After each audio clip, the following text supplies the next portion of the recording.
Bapak Ibu Saudaraku yang terkasih dalam Tuhan, bayangkan Bapak Ibu Saudaraku, dia sangat antusias untuk melihat Yesus. Bapak Ibu Saudaraku, kalau kau hidup mau diubahkan, yang pertama kau harus antusias. Katakan antusias. Karena sebenarnya antusias itu dari bahasa Yunani, dari kata entheos, di dalam Tuhan. Orang-orang yang ada di dalam Tuhan adalah orang-orang yang pasti hidupnya akan dipulihkan. Amin.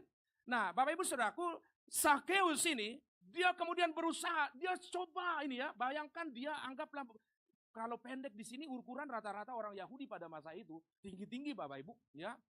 Ya, mungkin segini. Bayangkan dia di pinggang orang Bapak Ibu. Bahkan ada kartun yang mengatakan dia nyelip di bawah kolong-kolong kaki Bapak Ibu. Ya, bayangkan seperti itu, tapi dia tidak bisa menembus kerumunan orang banyak itu. Jangan berpikir cuma sebegini Bapak Ibu, cuma 200-300 orang. Ribuan orang. Bapak Ibu paham ketika kisah bagaimana Yesus memberi makan 5.000 orang laki-laki? Itu bagaimana antusias orang untuk mendengar Yesus Bapak Ibu. Dan saya percaya kita ini hari ini adalah orang-orang yang antusias untuk mendengarkan firman. Siapa yang antusias dengar firman, hidupnya pasti akan dilawat oleh Tuhan.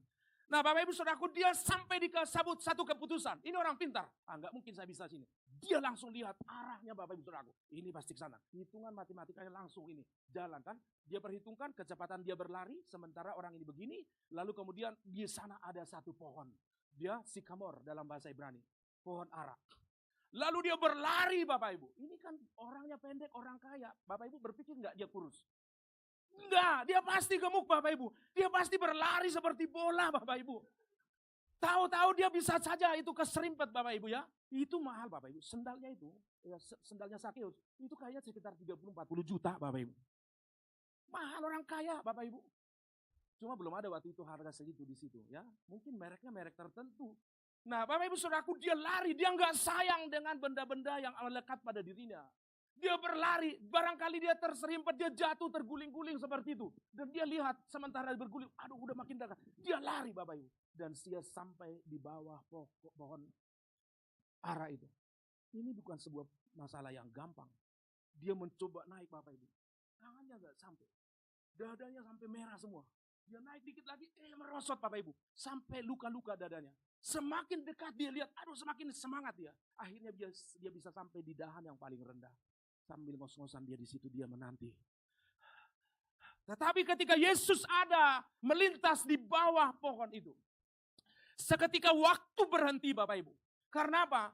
Perhatian Yesus langsung tertuju kepada Sakeus. Bapak Ibu Saudaraku, Sakeus ini hatinya barangkali jantungnya berdegup gitu. Dia ngelihat saya.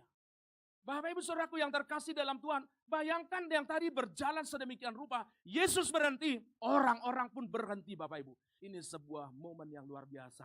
Makanya saya buat istilahnya, waktu berhenti buat Sakeus. Lalu kemudian apa yang terjadi?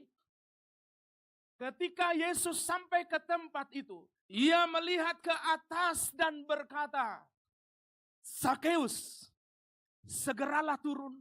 Sebab hari ini aku harus menumpang di rumahmu. Bapak Ibu Saudaraku, sementara orang lain menyebut dia, hei pengkhianat, hei koruptor, hei maling, hei pemberontak, hei pendek umpamanya. Tetapi Yesus mengembalikan, menghapus semua ucapan-ucapan yang menghancurkan hidupnya. Dan mengembalikan Sakeus sesuai dengan nama aslinya, Zakai. Orang yang murni. Bapak Ibu Saudaraku yang terkasih dalam Tuhan. Yesus membangun hubungan. Yesus menerima Sakeus tanpa melihat dia seorang